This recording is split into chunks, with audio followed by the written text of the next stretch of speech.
Slate pencil खाने वाली चिड़िया एक नीली पीली गोल मटोल चिड़िया टिक की ऊंचाई से गोता लगाती है। उसकी आंखों में शरारत और चोंच में चमक। आज तो मुझे ताज़ा स्लेट पेंसिल जरूर मिलनी चाहिए।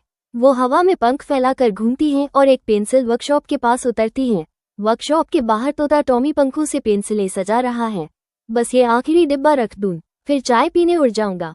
टॉमी जैसे ही अंदर जाता है, टिक की फुर्ती से आती है, एक लंबी सफेद सॉल्ट पेंसिल चोंच में दबाती है और हवा में झूलते पुल की ओर उड़ जाती है।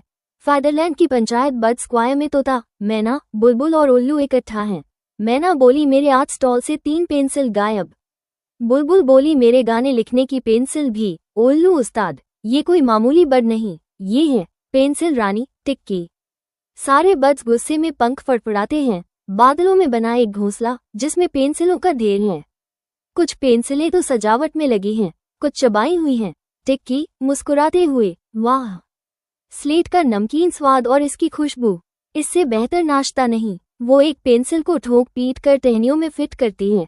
फेदरलैंड पुलिस चीफ चील फाल्कन फालू एक प्लान बना रहा है। फालू, आज रात हम एक चमचमाती सिल्वर पेंसिल खुले में रखेंगे और जैसे ही टिक्की आएगी हम बादलों का जाल गिरा देंगे। रात होती है, बादलों के बीच चांदनी और बीच में चमचमाती सिल्वर पेंसिल लटक रही है। टिक्की धीरे धीरे आती है, आंखें पेंसिल पर टिकी हैं। जैसे ही वो उसे पकड़ने वाली होती है, बादलों का जाल ऊपर से गिरता है, लेकिन टिक्की अपनी फुर्ती से उल्टा गोता लगाती है, पंखों से हवा का झोंका देती है और जाल को दूसरी ओर उड़ा देती है। टिक्की हंसते हुए, फाल्कन फालू, मुझे पकड़ना इतना आसान नहीं। वो पेंसिल पकड़कर तेजी से बादलों के पार निकल जाती है। टिक्की उड़ते उड़ते एक पुराने भूले बिसरे थंडर क्लाउड तक पहुंचती है। वहां टूटे घोंसलों और पंखों के बीच उसे एक सुनहरी चमक दिखती है। वो देखती है एक गोल्डन स्लेट पेंसिल। उस पर छोटे छोटे पंखों के चिन्ह उकेरे हुए हैं।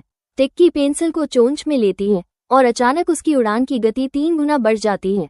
बादलों को चीरता हुआ काला, तेज और डरावना हॉक मास्टर आता है। उसकी आंखों में लाल चमक और पंखों पर लोहे की धारियां हैं। गोल्डन पेंसिल मेरी होगी टिक्की, और फिर मैं पूरे फेदरलैंड का बादशाह। वो बिजली जैसी स्पीड से टिक्की की ओर झपटता है। टिक्की और हॉक मास्टर बादलों के बीच गोल गोल उड़ते हैं, एक दूसरे को मात देने की कोशिश करते हैं और अंत में टिक्की अपनी चालाकी से जीत गई।